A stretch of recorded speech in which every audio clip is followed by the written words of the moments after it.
Hoy vamos a tocar el tema sobre tres personajes en la Escritura que quizás los conoces, has escuchado. A mí me gusta mucho la historia, me gusta mucho estudiar, me gusta mucho leer, me gusta meterme en la palabra y empezar a sacar pues algunos escenarios, empezar a encontrar información que quizás no la tienes aquí, pero la palabra te da la oportunidad y te arroja muchísimas posibilidades para poder entender qué es lo que pasa, qué es lo que sucedía. Yo hace algunos años escribí una serie que se llama Descalificados. Encontré 7 personas del Antiguo Testamento, 7 personas del Nuevo Testamento que fueron descalificados. Sin embargo, en la gracia de Dios, en la misericordia de Dios, Dios los levantó, los reutilizó, les dio esa oportunidad y fueron tremendos hombres de Dios. Pero hubo algunas cosas que pasaron, que es lo que vamos a encontrar en esta mañana. Hoy vamos a hablar sobre Samuel. Si me das la primera imagen, Samuel, un hombre importantísimo, un hombre que transicionó el pueblo de Israel por años. Desde la salida de Egipto estuvo siempre bajo la soberanía de un Dios, de un rey. Y él era el que establecía y él era el que decía absolutamente todo. En algún momento el pueblo de Israel le pide a Dios un rey, humanamente hablando, y es Samuel precisamente que viene a hacer esta transición. Coloca al primer rey de Israel, que fue Saúl. Y Samuel se le considera un hombre de Dios, un sacerdote, un profeta. Era un líder en su momento, un hombre que estableció, cuando se trataba del aspecto espiritual, normas y principios. Sin embargo, si ves las letras chiquitas, era un hombre muy irresponsable y muy negligente. Y cualquiera diría, espera, calma, ¿cómo es esto? ¿Cómo un hombre de Dios, un sacerdote, un profeta, como irresponsable y negligente?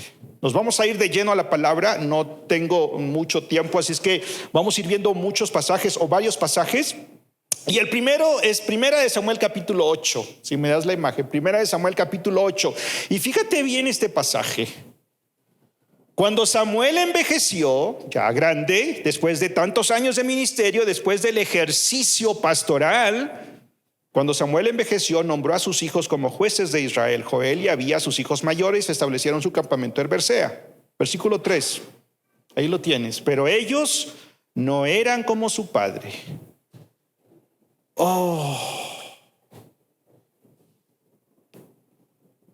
¿Regreso este?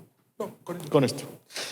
Cuando Samuel se envejeció, nombró a sus hijos jueces de Israel. Sin embargo, sus hijos no siguieron sus pasos, pues buscaban su provecho, aceptaban sobornos y pervertían la justicia. Entonces la pregunta es, ¿qué rollo con esto? Tremendo pastor, hombre de Dios, un ministerio profético, sacerdotal, nombra a Saúl, después viene en el proceso con David, hace tantas cosas Samuel. ¿Y qué de su paternidad? ¿Qué pasa con Samuel? ¿Por qué? ¿Cómo es que los hijos? ¿Cómo? ¿Qué sucedió aquí? ¿Qué pasó aquí? ¿Qué es el problema? Y sabemos, te digo, Samuel es un profeta de Dios, es uno de los hombres dentro de la escritura, dentro del pueblo de Israel, que tiene un reconocimiento. Sin embargo, tendríamos que pausar y entonces analizar, bueno, ¿y dónde aprendió Samuel a funcionar como papá, como esposo? ¿Dónde aprendió Samuel a ser Samuel como un hombre, ya no como un profeta o un pastor, sino Samuel? Y tendríamos que empezar a analizar, bueno, ¿y dónde creció Samuel? ¿Cómo creció Samuel? ¿Cómo fue su niñez? ¿Cómo fue su adolescencia, su juventud? ¿Quién le enseñó el concepto de familia? Y no tenemos mucha información, pero sí podemos sacar demasiada información. ¿Por qué? Porque tendríamos que regresar entonces al inicio de Samuel. Y tendríamos que irnos al primer capítulo de Samuel. No sé si traes tu Biblia. En tu Biblia aparece Primera de Samuel capítulo 1. Quizás puedes usar tu celular. Está la palabra ahí. Y entonces aparece la historia de Elcana. A lo mejor no lo conoces, a lo mejor no has escuchado. Elcana, un personaje que tiene 2 esposas, Penina y Ana. Y la historia se relata donde Penina tiene muchos hijos de Samuel Ana no tiene ni un solo hijo. Y entonces, pues era una familia religiosa, una familia que seguía los principios divinos. Cada año tenían que ir a Jerusalén a ofrecer el sacrificio. En Jerusalén estaba el templo y toda la gente de todo alrededor tenían que venir a adorar aquí. Y dice la escritura que cada año el Cana con su esposa, con todos los hijos, iban, hacían el sacrificio y regresaban. Samuel capítulo 1. Sin embargo, cada vez que iban y cada vez que ofrecían y cada vez que venía esa situación en donde al final había acercarse a Dios con sus hijos, Ana estaba sola. No tenía hijos. Puedo pensar o puedo imaginar el dolor de esta mujer, la crisis emocional de esta mujer como persona en su identidad. ¿Por qué? Porque para ese entonces un hijo en una mujer, cualquiera que fuera, representaba bendición, representaba abundancia, representaba esa identidad como mujer. Y en este caso es Ana quien no tiene un solo hijo. Y entonces dice la escritura que iban, sacrificaban. Después pues el Cana les proporcionaba comida de acuerdo al sacrificio. Y dice la palabra que a Penina le daba demasiada comida, la atendía de más. Sin embargo, a Ana era como que, bueno, pues nada más eres tú. Y ahí está Ana. Versículo 6, hay una parte, 1 de Samuel 1:6. Penina se mofaba, Penina se burlaba, se reía de Ana. ¿Por qué? Porque el Señor no le había permitido tener hijos. Y año tras año, versículo 7, Penina se burlaba de Ana. Y en cada ocasión, dice el versículo 7, Ana terminaba llorando sin querer comer. Es el Cana. Ana, Penina, la historia.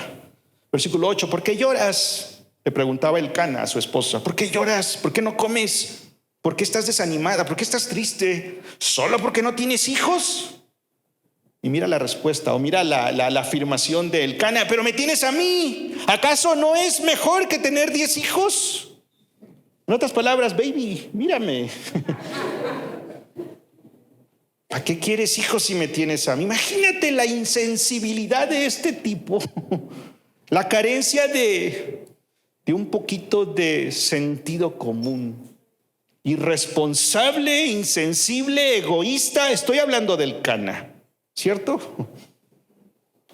Y ahí va, año tras año. En alguna ocasión, uno de esos viajes, dice la escritura, a partir del versículo 9 se relata, Ana va como cada año, va y ora al Señor, se va al templo y empieza a orar con una desesperación, con una tristeza, con un dolor. Empieza de verdad a derramar su corazón delante de Dios y a suplicar por un hijo.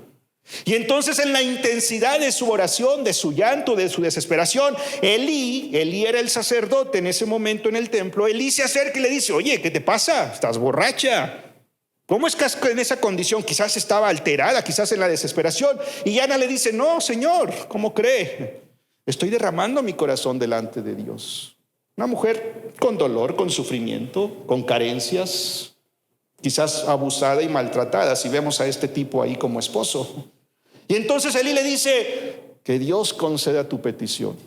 Dios ha escuchado y Dios concederá. Y finalmente Ana se va, regresa a su casa, todo bien. Dice la escritura, versículo 19 de adelante, 21, 22, regresaron. Dios se acordó de la promesa que le había hecho a Ana y Dios le concedió un hijo a Ana. A su debido tiempo dio a luz un hijo, versículo 20, a quien le puso por nombre Samuel. Este Samuel que vemos acá ya viejo, que sus hijos son unos sinvergüenzas, que sobornan, es este Samuel precisamente al momento de la concepción. Y ahí está Samuel. Pero había una promesa que Ana le había hecho al Señor en esa ocasión cuando derramaba su corazón y en la desesperación le dijo Dios, si tú me das un hijo, yo prometo que te lo voy a entregar a ti para que te sirva en el templo. Yo con mis hijos cuando llegaron le dije, Señor, voy a buscar una iglesia para dejarlos. Nunca encontré una sola iglesia. ¿Por qué? Porque dicho y hecho en su momento, cuando el niño creció, se cree que Samuel tiene como 3 años de edad. Ana toma a su hijo y va al templo y lo deja en el templo. Y dice la Escritura que a partir de ahí Samuel fue a vivir con Elí el sacerdote en casa de Elí. Y desde los 3 años aproximadamente Samuel quedó en el templo. Hay cosas interesantes, hay cosas padres que pasan. No puedo decir que todo fue malo. Pero Samuel se queda en el templo. ¿Con quién? Con Elí. Este personaje, y entonces decimos, ¿y quién es Elí? ¿Qué onda con esta persona? ¿Cómo es que existe? Dice capítulo 2, versículo 11, Elcana regresó a su casa sin Samuel, el niño se quedó en el templo y servía al Señor como ayudante del sacerdote Elí. Y entonces aquí es donde te digo algunas preguntas. Y Samuel, 2, 3, 4 años, y su ropa, ¿y quién va a lavar su ropa? ¿Y quién le va a dar de comer? Y si se enferma, ¿quién se va a encargar de él? Y la escuela y las necesidades de este niño mientras va creciendo, ¿quién se va a preocupar?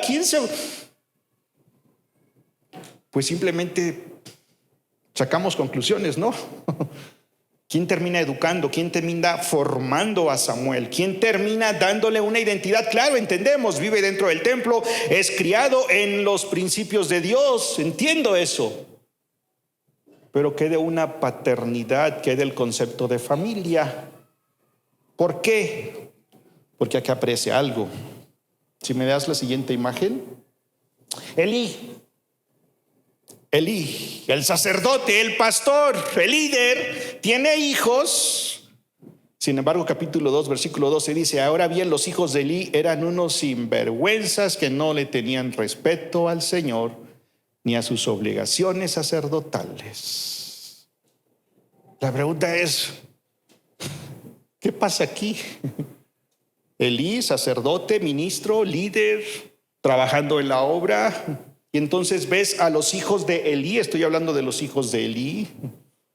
Otro versículo más, Elí era muy viejo, pero estaba consciente de lo que sus hijos hacían. Por ejemplo, sabía que sus hijos seducían a las jóvenes que ayudaban a la entrada del templo. Elí sabe lo que hacen sus hijos. Elí conoce todas las artimañas que traen, toda la rebeldía, toda la desobediencia. Sin embargo, parece como que Elí es demasiado pasivo.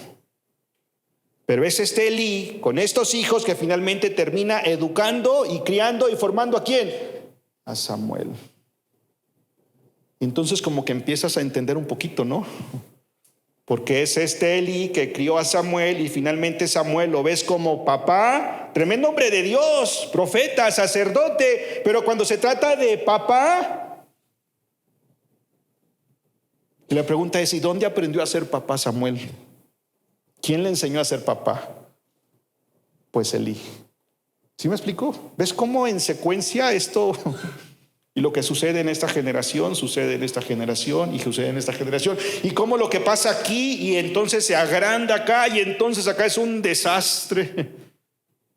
Las crisis generacionales que comúnmente nos acompañan y lamentablemente hacen estragos generación a generación. Y esta es la historia de Samuel.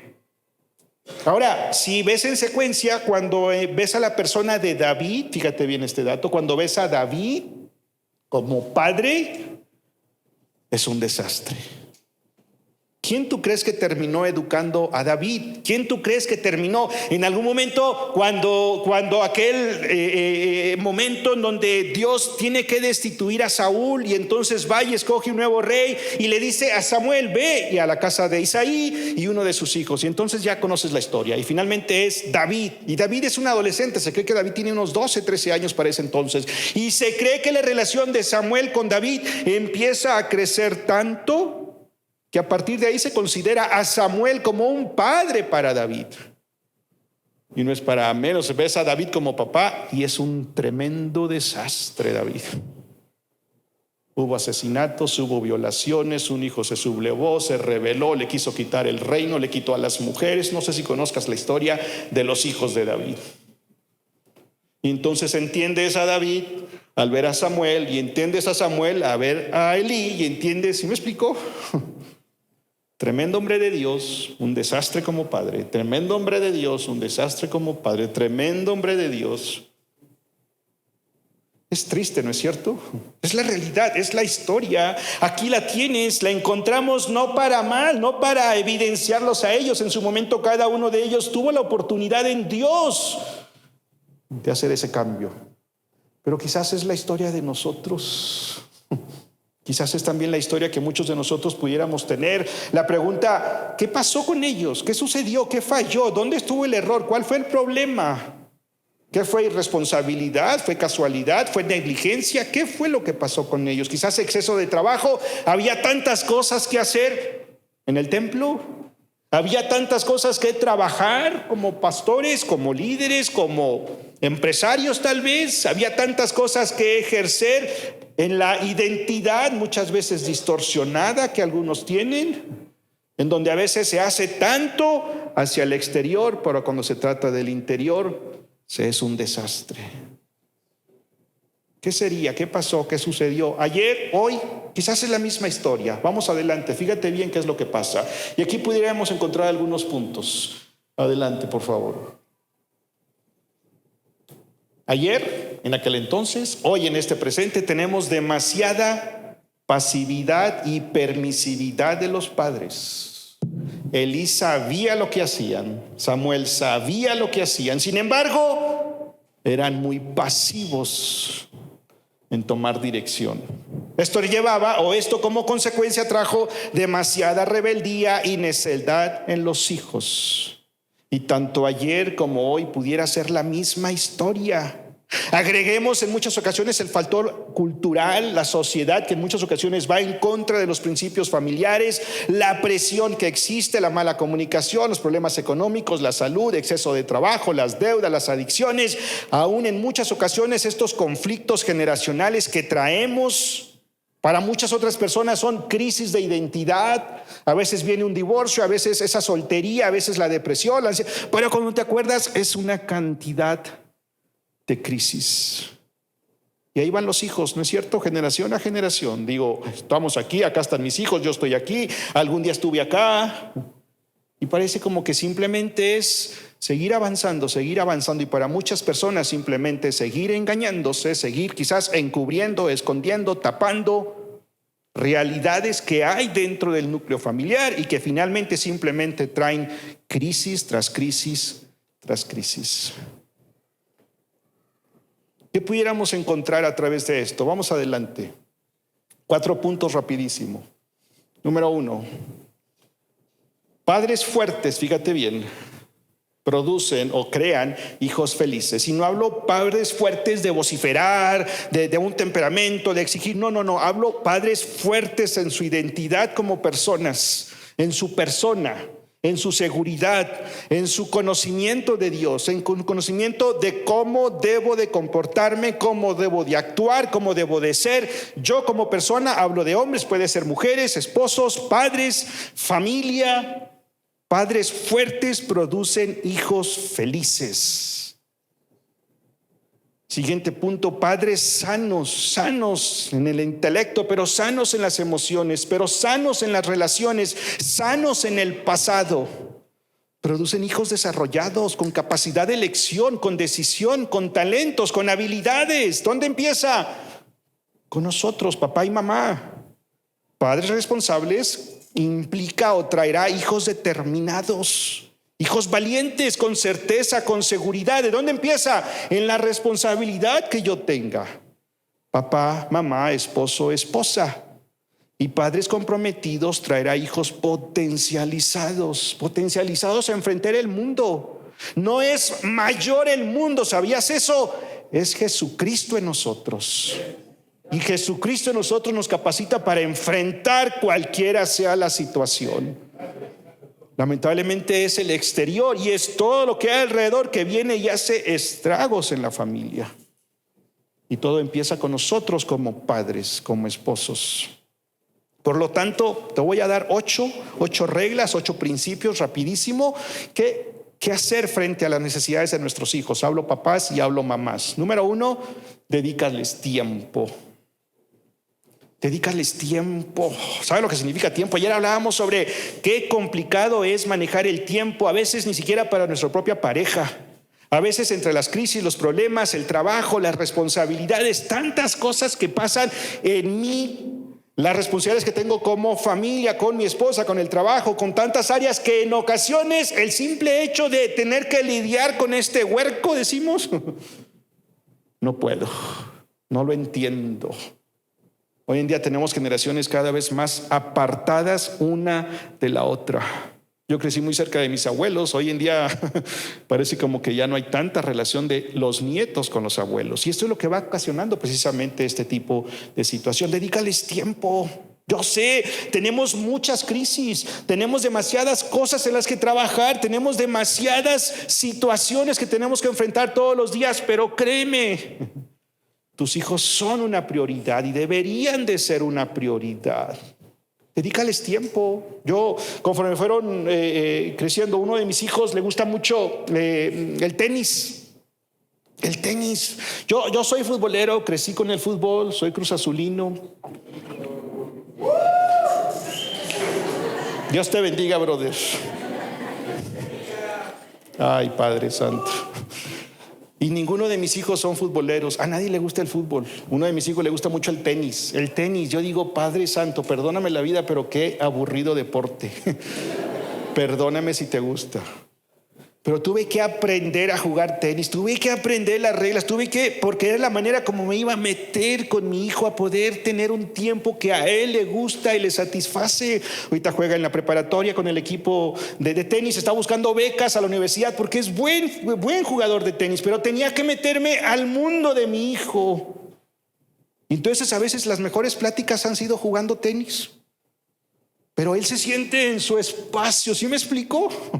Si yo lo quiero sacar y lo quiero traer a mi mundo, pues se aburre, se desespera. Entonces tuve que meterme al tenis para poder entender y conocer. Otro de mis hijos le gusta el golf, le gustaba el golf, jugaba al golf, le encantaba el golf.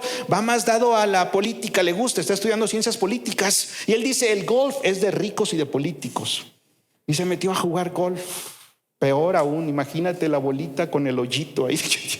Perdóname, no me malinterpretes, ¿sale? Pero a mí me aburre. Pero para él es como que y se siente como político y jugando. Pero de verdad pasas unos buenos momentos. La charla se hace tan amena. ¿Dónde? En el espacio de él. Y tenía que meterme a conocer, dedicarles tiempo, pero el tiempo de acuerdo a las características de ellos.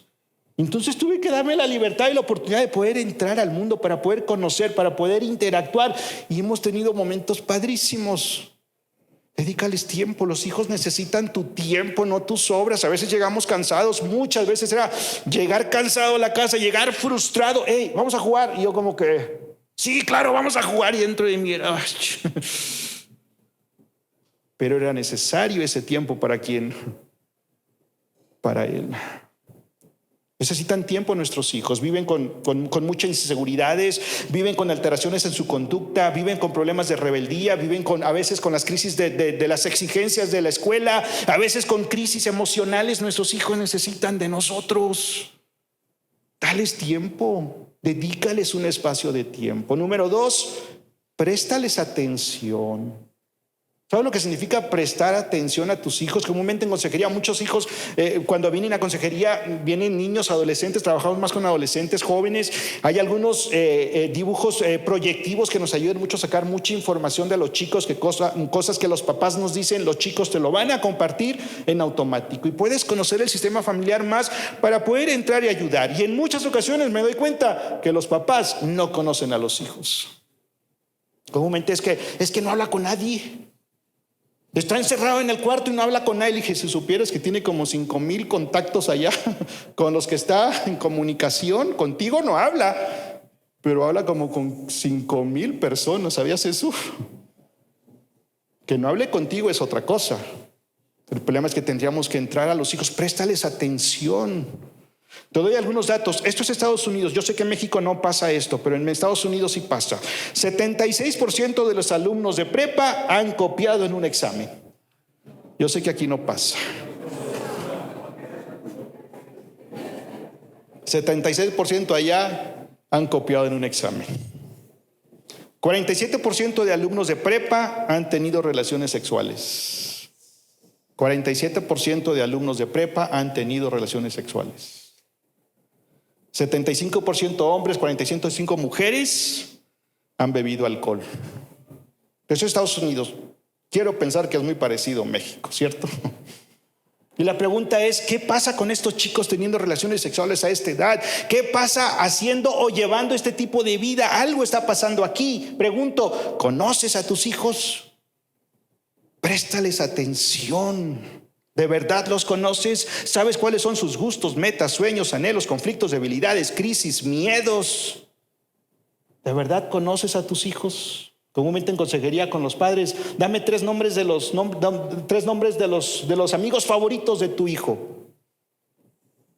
¿Cuál es el color favorito de tu hijo? ¿Cuál es la comida favorita de tu hijo? ¿Cuál es la comida que menos le gusta a tu hijo? ¿Conoces? Preguntas básicas, lo más simple. Algunos datos más. Estados Unidos, la edad promedio para ver pornografía en Estados Unidos es 9 años. Estos aparatitos celulares, tabletas, computadoras, ¿sabes tú que incluso a través de las videoconsolas tienen acceso a la pornografía? ¿Conoces a tus hijos? A la edad promedio para tomar alcohol en los Estados Unidos, edad promedio para la primera bebida alcohólica es 8 años. Y la edad promedio en Estados Unidos para la primera relación sexual en este momento, la primera relación sexual es 12 años a los chicos, 13 años las chicas. Y la pregunta, ¿sabes tú todo lo que se está comunicando cuando los chicos están en esto? Las acciones de tus hijos están hablando a gritos de qué es lo que está pasando en su corazón, en su mente, sus emociones, en su cuerpo, en su vida, en su entorno. Préstales atención, escucha, todo eso habla. El problema es de que no sabemos cómo entrarle. Y a veces cállate y vamos a ir, y entonces empezamos a tomar decisiones que al final no conectan con la necesidad que nuestros hijos tienen, la necesidad real de lo que están viviendo. Esto me llevaría entonces número 3, otra regla sería ponles reglas. Los niños, fíjate bien, los adolescentes, los jóvenes, de hecho la humanidad en sí, nosotros funcionamos a través de reglas. Tú sales a manejar y ves una cantidad, speed limit, velocidad 30 millas o kilómetros, y sabes que esa es una regla, ¿cierto? ¿Para el bien de quién? Para el bien de todos. Y si te indican aquí una luz roja, sabes que tienes que, eso es una regla. Funcionamos a través de reglas. Los chicos funcionan con reglas. El problema es de que comúnmente no sabemos cómo utilizar las reglas o cómo colocar las reglas. ¿Por qué? Porque las reglas empiezan con nosotros. Ese es el principal problema de nuestros chicos. Por ejemplo, en casa no se permite el celular, no se ha permitido el celular cuando comemos, pero no se permite para ellos, pero tampoco para mí. Quiere decir que el celular desaparece de la mesa para ellos, pero también yo. ¿Sí o no? ¿Sería justificante que yo esté con un celular? A no ser que vayas a recibir una llamada de la presidenta de México. ¿Puede esperar el celular? Claro. En casa, por ejemplo, reglas, la televisión se apagaba, ya ahorita la televisión no se usa tanto, pero la televisión se apagaba 9:30 de la noche, se apagaba la televisión para ellos, pero también para mí. ¿Cierto? Es lo correcto, ¿no? Y cuando decimos en esta casa después de las 9:30 no hay televisión, es que no hay televisión, entonces no voy a estar yo. Entonces, ¿qué sería? ¿Un padre muy irresponsable? Ah, no, pero yo soy el papá. Ah, no, pero yo soy la mamá. No, pero yo me permito. No, pero yo puedo. El problema es que eres el peor ejemplo. Porque las reglas empiezan con nosotros como padres. Y si te digo no grites, es porque tampoco grito. Y si te digo que no te comportes de esa manera, es porque yo tampoco me comporto de esa manera. Ponle reglas. La mejor forma de poner reglas es cuando empiezan con nosotros. Entonces, créeme, en automático los chicos funcionan para bien. Hay un versículo, te doy este pasaje, versículo Proverbios 29:17. Proverbios 19:17. No se te olvide este pasaje. Corrige a tu hijo y te dará descanso y alegría. Ay, qué padre. Corrige a tu hijo y te dará descanso y alegría. Y comúnmente pensamos lo contrario, no, porque es que si le exijo, es que si lo corrijo, es que se va a enojar, es que nada. Haz las cosas bien en Dios. Corrígelo de la manera correcta y te dará descanso y alegría. Padrísimo, ¿es cierto? Debería de ser. Número 4, siguiente regla, enséñales humildad. Fíjate bien el concepto de humildad. La humildad nos enseña, fíjate bien, a respetar reglas. Cuando tengo este concepto de humildad, respeto reglas. Tengo dominio propio. Dominio propio es humildad. No soy más, no soy menos, simplemente es lo que Dios me ha permitido ser. Soy responsable, sé cómo trato a los demás, puedo vivir una autenticidad. Eso es humildad. No es aquel hermanito que pobrecito, eso no tiene nada que ver con humildad. Humildad es reconocimiento de quién soy, hacer las cosas correctas delante de Dios. Y cuando hago lo correcto delante de Dios, les enseño a mis hijos humildad, empatía, ser simplemente humanos frente a otros. Y cuando puedo comportarme de esa manera, cuando puedo vivir de esa manera, les enseño humildad para ellos frente al sistema, frente a sus creencias, frente a lo que tienen que enfrentar día con día. Por lo tanto, enséñales a ser humildes, empezando contigo. Número 5, enséñales a responsabilizarse.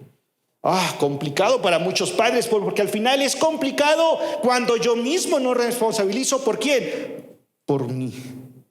Y entonces quiero que él o ella o la hija o incluso hasta la esposa o el esposo de alguna manera se responsabilicen cuando quizás es algo mío.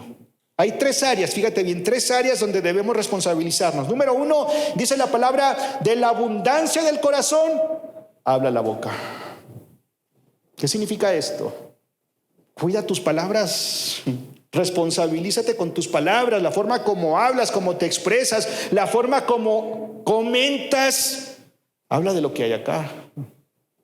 De la abundancia del corazón habla tu boca. Y de la manera como yo quiero que ellos sean responsables es de la forma como expresan, como hablan. ¿A través de qué? De lo que hay en su corazón. Por lo tanto, ten cuidado de tus palabras, ten cuidado de lo que dices, cómo lo dices, por qué lo dices, cuándo lo dices, cómo lo dices. Ten cuidado. Y si de verdad cuidas tu corazón y es Dios en tu corazón, créeme que habrá paz y habrá tranquilidad. Número 2, dentro de esta área, acciones, palabras, acciones. Número 2, hay un versículo, Proverbios 20 dice, aún a los niños se les conoce por su modo de actuar. Si son buenos o son malos. La forma de actuar. Te digo, en muchas ocasiones en consejería tenemos a los adolescentes, a los chicos, y hacemos varios trabajos proyectivos, varias áreas, y puedes identificar cuál es la problemática de la familia, de los padres. Y así en automático te va a salir todo el cuadro que muchas veces tapamos o escondemos como papás o minimizamos. Los niños son buenos para expresar qué es lo que hay dentro de la familia.